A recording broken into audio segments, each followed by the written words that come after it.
अस्सलाम वालेकुम, मैं हूँ बुशरा एंड आप देख रहे हैं बुशरास कोचिंग। तो हम लोग आ गए हैं अपनी न्यू एक्सरसाइज पर, जिसका इंट्रोडक्शन मैंने बहुत ही अच्छे से दे दिया था एंड होप कि आप सब ने ये टेबल जो है वो बना लिया होगा, क्योंकि अब हमें इसकी बहुत ही ज़्यादा ज़रूरत पड़ने वाली है। तो जल्दी चैनल को सब्सक्राइब कर दिया अगर अभी तक आपने चैनल को सब्सक्राइब नहीं किया, बिकॉज यहाँ पर हम लोग मैथ्स का बहुत अच्छा एंड बहुत यूनिक कंटेंट पढ़ते हैं।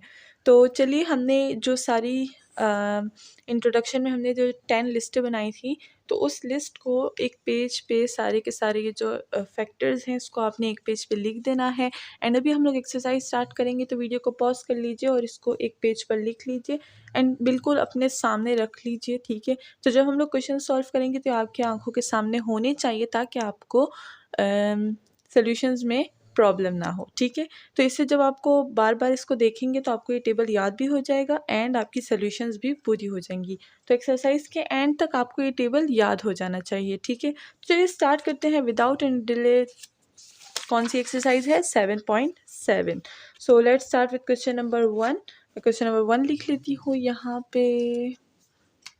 Question number 1 is y dx minus x minus 2y cube d of y equal to 0।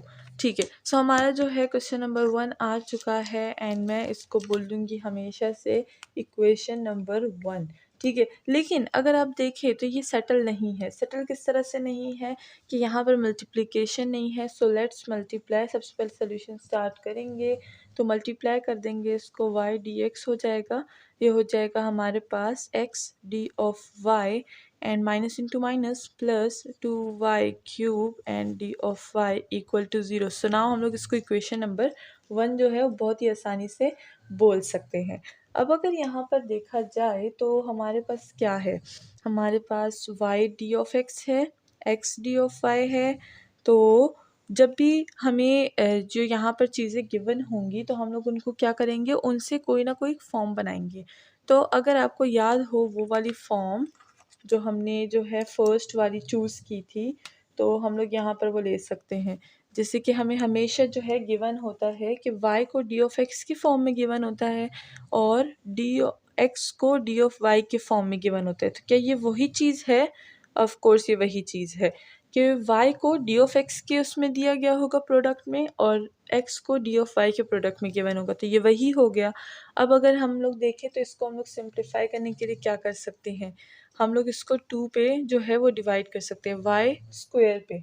तो हमारे पास जो है फॉर्मूला भी बन जाएगा, ठीक है। अगर हम लोग इसको y स्क्वायर पे डिवाइड करेंगे, बिकॉज माइनस का हमारे पास कोई भी ऐसा सिंपल फार्मूला नहीं है। अगर आप लिस्ट में 1 और 2 को देखें तो वो दोनों जो है वो प्रोडक्ट वो जो हैं दोनों प्लस वाले हैं, तो हम लोग इन दोनों को यूज़ नहीं कर सकते, ठीक है। इन दोनों को यूज़ हम लोग नहीं कर सकते।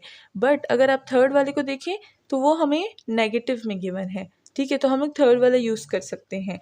लेकिन अगर थर्ड वाले को अकॉर्डिंग देखा जाए तो थर्ड वाला हमारे पास क्या देता है, लिस्ट में हम लोग फैक्टर्स चेक करेंगे, y d of x minus x d of y divided by y square, ठीक है, इक्वल टू d। और साथ में हमारे पास आ जाएगा, पहले y है तो हम लोग x लिखेंगे डिवाइडेड बाय y, दोनों सेम होता है तो हम नीचे लिखते हैं, ठीक है। सो हम लोग ये वाला यूज़ करने वाले हैं। अब आप बोलेंगे मैम आपको कैसे पता चले कि हम लोग ये वाला यूज़ करते हैं? इंस्पेक्शन भी, इंस्पेक्शन हमने इंस्पेक्शन की ना, कि अगर हम लोग इसको देखेंगे तो फर्स्ट नहीं ले सकते, सेकेंड भी नहीं ले सकते, बिकॉज वो दोनों पॉजिटिव है, हमारे पास तो नेगेटिव आ रहा है। लेकिन अगर थर्ड देखें तो थर्ड हमारे पास पॉजिटिव है, नेगेटिव है, तो हम लोग के पास नेगेटिव नेगेटिव तो सेम हो गया। अब अगर देखें तो यहाँ पर y क्यूब है, तो अगर हम लोग इस होल को जो है वो डिवाइड कर दें y स्क्वायर से तो हमारा काम बन जाएगा, बिकॉज यहाँ पर भी हमें y स्क्वायर चाहिए। जो चीज़ हमें नहीं होती है और हमें चाहिए होती है तो हम लोग खुद लगा लेते हैं, ठीक है। सो यहाँ पर हम लोग क्या करेंगे, डिवाइड कर देंगे y स्क्वायर से। सो हम लोग के पास क्या हो जाएगा, हमारे पास आ जाएगा y d of x minus x d of y divided by y square, और इन दोनों पे डिवाइड होगा तो क्या हो जाएगा, 2y d of y equal to 0 आ जाएगा, ठीक है। हो गया सेटल। अब अगर हम लोग इसको देखें और इसको देखें तो क्या सेम है? ऑफ कोर्स सेम है। तो क्या इसकी जगह हम लोग इक्वलिटी का लिख सकते हैं जो फैक्टर हमें गिवन था? ऑफ कोर्स लिख सकते हैं। तो चलिए लिख देते हैं, फिर इतना टाइम वेस्ट नहीं करते। एक्स बाई वाई आ जाएगा plus 2y D of y equal to 0।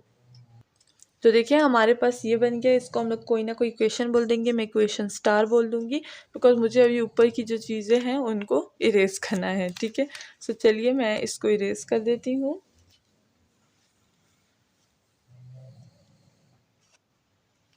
सो ये हो जाएगा हमारे पास हम लोग बोलेंगे इंटीग्रेशन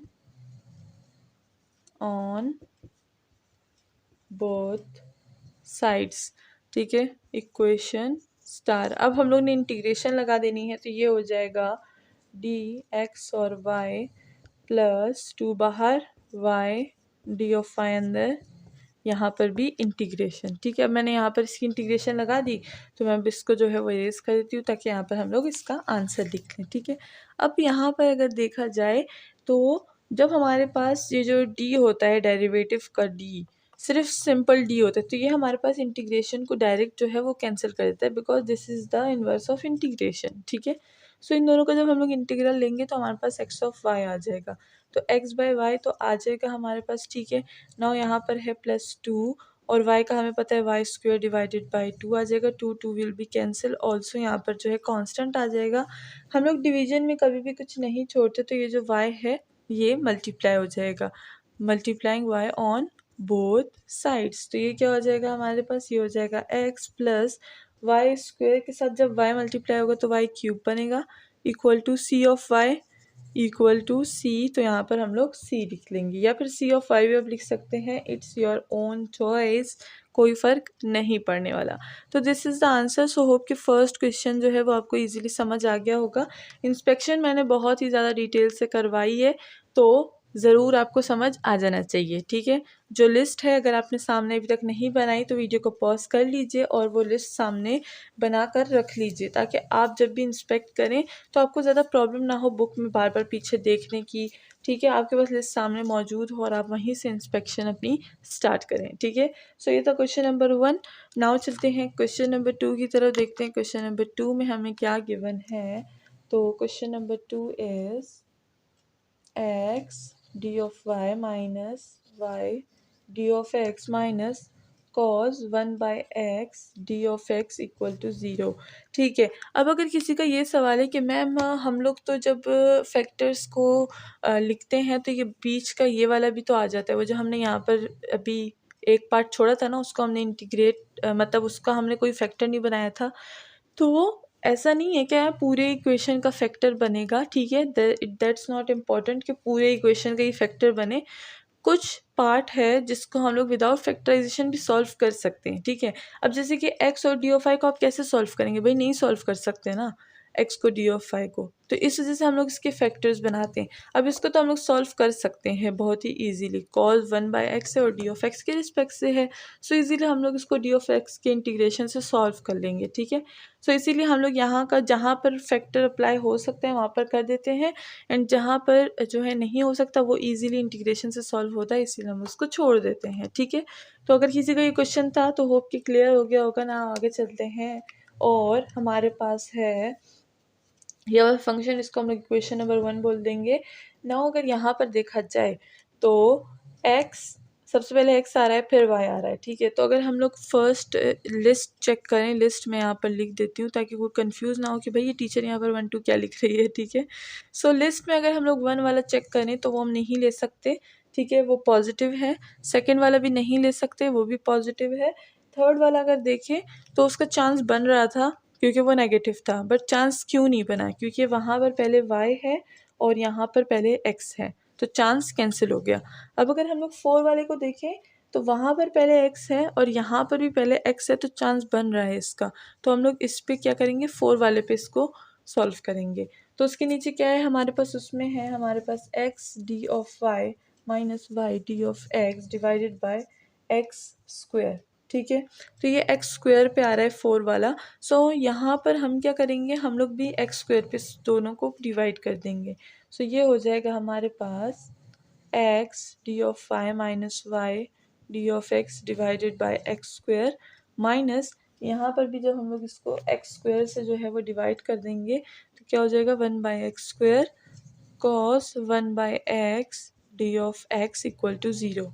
ठीक है, अब यहाँ का जो है वो हमें ऑलरेडी पता है कि ये हमारे पास क्या दे रहा है, बिकॉज ये तो हमारे पास क्या है, ये हमारे पास है इंटीग्रेटिंग फैक्टर और ये दे रहा है हमारे पास डी वाई बाई एक्स। ठीक है, सो इंटीग्रेटिंग फैक्टर हमें ऑलरेडी पता है कि ये हमें डी वाई बाई एक्स दे रहा है। ठीक है, क्योंकि x हमारे पास सेम है तो वो नीचे आ जाएगा और y इधर है तो ऊपर आ जाएगा। ठीक है, ये मैं समझा चुकी हूँ इंट्रोडक्शन में, अब मैं दोबारा इसको नहीं समझाऊंगी ताकि हमारा जो कॉन्सेप्ट है इंस्पेक्शन पे वो जो है कंटिन्यू रहे। ठीक है, इस पे हम लोग इस टॉपिक पर ना जाए दोबारा।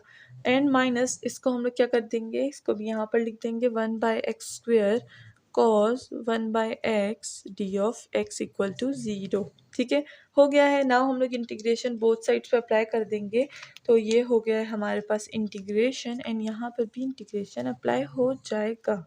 ठीक है, इंटीग्रेशन अप्लाई हो गया है, ये और ये गया हमारे पास y/x रह गया। एंड माइनस अगर यहाँ पर हम लोग देखें तो ये हमारे पास जो है ये भी हमारे पास एक फैक्टर बनता है, उसको हम लोग बोल सकते हैं, यहाँ पर मैं लिख देती हूँ, इसको हटा देते हैं, इसको भी हटा देते हैं।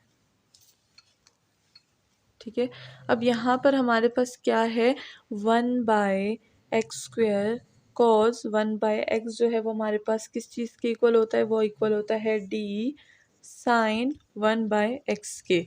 ठीक है, अब ये वाले जो चीज़ें हैं ये आपको याद होनी चाहिए क्योंकि हम लोग बहुत ही ज़्यादा जो है डेरिवेटिव्स और इंटीग्रेशन बहुत ज़्यादा पढ़ चुके हैं। ठीक है, सो अब ऐसे फॉर्मूले आपको फिंगर टिप्स पे आने चाहिए। फिंगर टिप्स पे मुरा जैसे ही आप कोई चीज़ देखें आपको उसका फॉर्मूला डायरेक्ट याद आ जाए। ठीक है, तो इसलिए फिंगर टिप्स बोलते हैं हम लोग उसको। सही है, तो ऐसी हमारी एक टीचर थी ग्रुप थ्योरी की, तो वो क्या करती थी, वो हमेशा हमें बोलती थी कि आप लोग को ना फिंगर टिप्स पे जितनी भी डेफिनेशंस है वो आनी चाहिए, वरना आप लोग को ग्रुप थ्योरी नहीं आएगी। असल में अगर ग्रुप थ्योरी को देखा जाए is very tough subject. Group theory असल में हम लोग क्या होता है कि हम लोग शुरू से आदी हो जाते हैं सिर्फ सॉल्यूशंस करने के, तो फिर ये जो डेफिनेशंस होती हैं ये दिमाग में बैठती नहीं है, और वो इस वजह से क्योंकि हम लोग बहुत ही ज़्यादा जो है वो सॉल्यूशंस के आदी हो जाते हैं। तो जब भी डेफिनेशन की बारी आती है तो हम लोग वहाँ पर बहुत ही ज़्यादा अटक जाते हैं, क्योंकि हम लोग तो बहुत ही ज़्यादा आदत होती है, हम लोग कुछ याद नहीं करते। मैथ्स वाले बहुत ही ज़्यादा उनका यही एडवांटेज है कि उनको कुछ याद नहीं करना पड़ता। यहाँ पर मैंने इसका जो है वो फार्मूला यहाँ पर पुट कर दिया है, तो हम लोग इसकी इंटीग्रेशन ले लेते हैं। और इसीलिए मुझे मैथ बहुत ज़्यादा पसंद भी है क्योंकि हमें इसमें याद नहीं करना पड़ता। बाकी वो हम लोग बाकी डिपार्टमेंट्स को देखते थे, जो मेडिकल वाले होते थे वो लोग याद कर रहे होते थे, हम लोग बोलते ओह ये लोग कितने बड़े बड़े नोट्स याद करते हैं ना, हम लोग से तो ऐसा काम नहीं होता। लेकिन फिर जब हमारी ग्रुप थ्योरी आई तो फिर हमें भी याद करना पड़ा, लेकिन वो फिर भी लॉजिकल ही होता है, उसमें फिर भी सोल्यूशंस ही होते हैं। ठीक है ना, ग्रुप थ्योरी को अगर जितना भी हम लोग बोल लेना कि उसमें डेफिनेशंस हैं, बट फिर भी उसमें सोल्यूशंस होते हैं बिल्कुल ऐसे ही, तो वो भी बहुत अच्छा सब्जेक्ट है। एंड इंशाल्लाह हम लोग वो स्टार्ट करेंगे इन या तो नेक्स्ट ईयर न्यू ईयर में स्टार्ट करेंगे और या तो दिसंबर में स्टार्ट करेंगे।